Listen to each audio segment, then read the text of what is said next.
Je vais passer très rapidement la parole à Philippe Herrera, qui dirige la Direction générale des relations internationales et stratégiques au ministère de la Défense et qui vient clôturer à la fois ce colloque et le cycle de conférences de cette année. Et puis je vous dirai 2-3 mots, en reprenant un peu après lui, des indications pour l'année prochaine, pour être bien sûr de ne pas vous perdre. Merci beaucoup, Louis. Je te remercie et je vous remercie de l'occasion qui m'est donnée de clôturer vos travaux. Et je vous remercie et te félicite, cher Louis, et aussi Parien, d'avoir créé cette chaire sur les grands enjeux stratégiques contemporains. Vous m'entendez ? Ce colloque vient clôturer la deuxième année d'existence de la chaire qui s'est imposée en France et en très peu de temps comme le lieu privilégié des échanges internationaux de haut niveau sur les enjeux stratégiques contemporains. Et je suis très heureux qu'un tel outil pluridisciplinaire portant sur les enjeux stratégiques soit aujourd'hui au cœur d'un projet d'enseignement de Paris 1. Le ministère de la Défense a une conscience aiguë de l'intérêt qu'il y a à développer une capacité autonome en matière de réflexion dans le domaine des études stratégiques. Cette conscience n'est pas nouvelle. Aujourd'hui, l'une des prérogatives essentielles de la nouvelle Direction générale des relations internationales et de la stratégie est de piloter les travaux de prospective stratégique du ministère de la Défense et d'animer dans son champ de compétences les relations avec le monde universitaire et avec les instituts de recherche. Mais c'est l'un des fils rouges, sans doute le fil rouge le plus brillant, qui nous relie à la création de la délégation aux affaires stratégiques en 1992. Et c'est pour ça que nous sommes heureux d'avoir pu contribuer, moi grâce à l'honneur que vous me faites s'agissant de la clôture, mais aussi d'autres responsables de la DGRIS, d'avoir pu contribuer à vos travaux. Cette conscience n'est pas nouvelle et elle n'est pas limitée, fort heureusement, à la Direction générale au sein du ministère de la Défense. Elle n'est pas limitée non plus au ministère de la Défense. Et la fonction connaissance et anticipation figure depuis le livre blanc de 2008, de nouveau dans le livre blanc de 2013, au cœur de notre politique de sécurité et de défense, au même niveau que d'autres fonctions stratégiques comme l'intervention ou la dissuasion à laquelle elle contribue directement. Vous avez choisi de clôturer ce cycle qui était extrêmement riche et qui allait bien au-delà des problématiques asiatiques par une conférence centrée sur les enjeux stratégiques en Asie. Et c'est une excellente chose. Je ne vais pas résumer vos travaux, ce n'est pas ce que vous attendez de moi. J'en serais incapable parce que je n'ai pas pu assister à la plus grande partie d'entre vous, même si d'autres membres de la direction générale étaient dans certaines des tables rondes. Ce que je voudrais faire, en revanche, c'est partager avec vous ma vision des raisons pour lesquelles, du point de vue français, et plus précisément du point de vue du ministère de la Défense, les enjeux maritimes en Asie, les enjeux nucléaires en Asie, les enjeux de puissance en Asie sont des enjeux stratégiques et pourquoi ces enjeux stratégiques-là sont vitaux pour les intérêts de la France. Il ne suffit pas de dire que ce sont des enjeux stratégiques dans l'absolu. Pourquoi est-ce que ces enjeux-là sont clés, pas simplement en tant qu'objet d'étude, mais en tant que sujet et qu'enjeu stratégique pour nos intérêts et pour notre outil de défense. Je commence par une évidence. La France est une puissance riveraine de l'océan Indien et de l'océan Pacifique. Et donc, à ce titre, elle doit assurer dans la région la protection de ses ressortissants, la protection de ses territoires, et elle doit participer activement à la sécurité des voies de circulation maritime. Aujourd'hui, vous avez plus de 120 000 ressortissants français qui vivent en Asie-Pacifique hors de nos territoires nationaux. Et en l'espace de 20 ans, c'est-à-dire une période quand même très courte, ce nombre a fait plus que doubler. Si l'on ajoute à ce chiffre-là le 1,5 million de citoyens français qui habitent dans le territoire du Pacifique et de l'océan Indien, on mesure mieux les responsabilités qui nous incombent. Et cette responsabilité inclut, vous l'avez abordé dans la première table ronde sur les enjeux maritimes, la préservation de la liberté de navigation, au double sens, au sens de la sécurité des voies maritimes et au sens du respect du droit de la mer. Et c'est très difficile, enfin je dirais même que c'est impossible, de séparer ou de distinguer ce qui est une préoccupation juridique d'une préoccupation ou d'un intérêt stratégique et économique. Aujourd'hui, plus d'un tiers des échanges, de nos échanges à nous hors Union européenne s'effectuent avec l'Asie et ce sont plus de 70% des échanges conteneurisés des pays européens qui passent par l'océan Indien. Et là encore, pardon de revenir à une deuxième évidence, dès lors que l'Asie est devenue le premier partenaire commercial de l'Europe, le dynamisme de nos relations économiques crée évidemment de la richesse, mais en contrepartie, toute crise ou tout conflit en Asie-Pacifique porterait gravement atteinte à nos intérêts économiques et commerciaux. Or, c'est là que j'en viens au ministère de la Défense, la France est le seul pays européen qui dispose d'installations et de capacités militaires permanentes dans la zone Indo-Pacifique. Et ce sont là autant d'atouts, mais aussi autant de responsabilités. Autant d'atouts en termes de connaissance de la situation, autant d'atouts en termes de coopération avec les partenaires de la région, autant d'atouts en termes de capacité d'intervention et d'action sur l'ensemble du spectre, y compris en matière d'assistance humanitaire, mais aussi autant de responsabilités parce que nous contribuons par nos actions à façonner la situation sur place.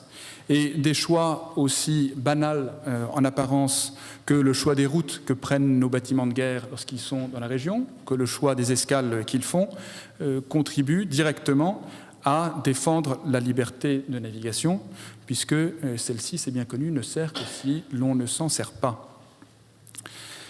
Donc voilà juste en quelques mots pourquoi, du point de vue français, du point de vue du ministère de la Défense, cette question n'est pas simplement une question centrale de manière abstraite, mais pourquoi elle est centrale pour nos intérêts. Et je voudrais, dans le peu de temps qui me reste, partager ensuite avec vous quelques réflexions d'ordre plus personnel, plus spécifiquement sur les sujets que vous avez traités aujourd'hui. La question sécuritaire en Asie est d'autant plus complexe qu'elle est fondée sur un paradoxe. Enfin, elle est fondée sur plusieurs paradoxes, mais l'un d'entre eux en particulier, qui est celui de la coexistence de l'intégration économique et des rivalités étatiques.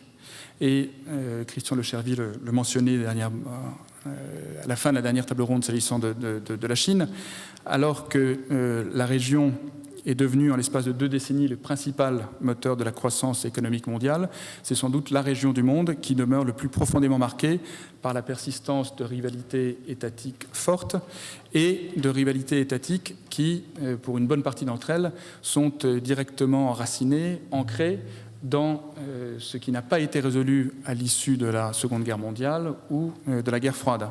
Et c'est particulièrement visible en cette année du 70e anniversaire de la fin de la Seconde Guerre mondiale, puisqu'on voit que les tensions qui entourent les commémorations régionales démontrent l'enracinement des antagonismes et également la fragilité des équilibres politiques. Au-delà, la montée en puissance de la Chine altère et va altérer les équilibres déjà précaires et modifier la nature des enjeux stratégiques. Et à mon sens, cet avènement ou cet approfondissement, ce renforcement de la puissance chinoise est le seul phénomène capable de réellement changer les règles du jeu stratégique entre grandes puissances.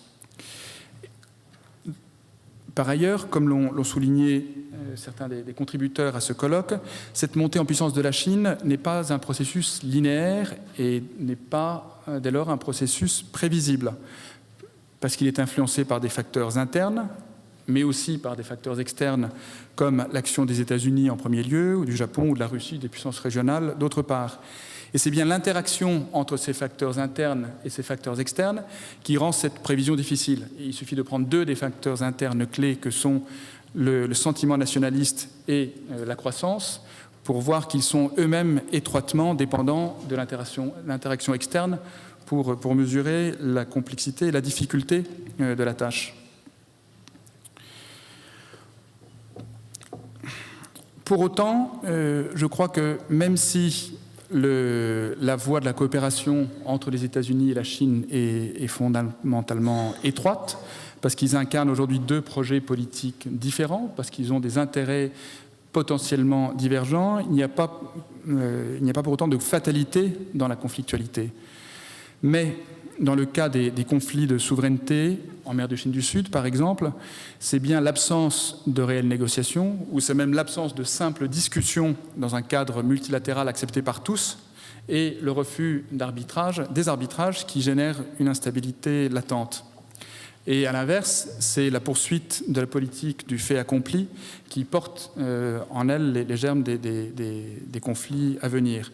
Et ce, d'autant que cette absence de discussion multilatérale et cette poursuite de politique unilatérale se double d'une augmentation substantielle des capacités militaires de la région.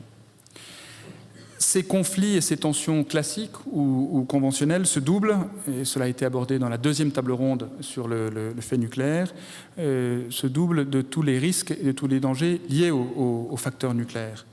Un mot sur la Corée du Nord, c'est bien l'impasse des pourparlers à 6 et le retranchement systématique de Pyongyang qui accentue l'incertitude stratégique et l'incertitude et les tensions sécuritaires en Asie du Nord-Est.